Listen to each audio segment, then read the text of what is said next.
প্রদান করেছিলাম প্রস্তাব আকারে জাতির সামনে।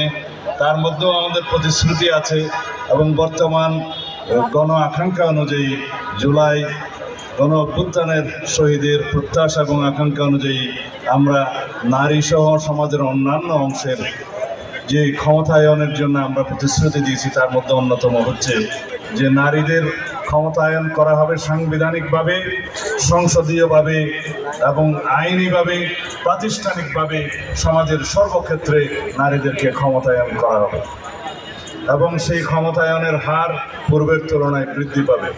আমাদের এখানে সেলিমা আপা একটা কথা বলে গেছেন এবং তাজমেরি আপু বলে গেছেন, আরও অনেকে বলে গেছেন যে নারীর ক্ষমতায়নের বিষয়টি যেন আমরা সেই হিসাবে লক্ষ্য রাখি। আমরা সাংবিধানিক সংস্কার কমিশনের মধ্যে আমরা আমাদের যে প্রস্তাব দিয়েছি এবং অন্যান্য দলও দিয়েছে, আশা করি আমরা সংসদে নারীদের সংখ্যা বৃদ্ধির মাধ্যমে তাদের একটি সংসদীয় নারীর ক্ষমতায়নের দিকে আমরা আরও বেশি ভূমিকা রাখব। আর যেগুলো আইনি এবং প্রাতিষ্ঠানিক দিক আছে এবং বিভিন্ন গণতান্ত্রিক প্রতিষ্ঠান আছে, সেখানে নারীর অংশগ্রহণ অবশ্যই বাড়বে, বই কমবে না। যে দেশের এবং সারা বিশ্বের অর্ধেক জনসংখ্যা নারী, সেই নারীদের সমৃদ্ধি এবং অগ্রগতিকে যত বেশি আমরা এগিয়ে নিয়ে যাব, সারা বিশ্ব এবং দেশ সেই হিসাবে এগিয়ে যাবে এবং এটা আমাদের অবশ্যই কর্তব্য।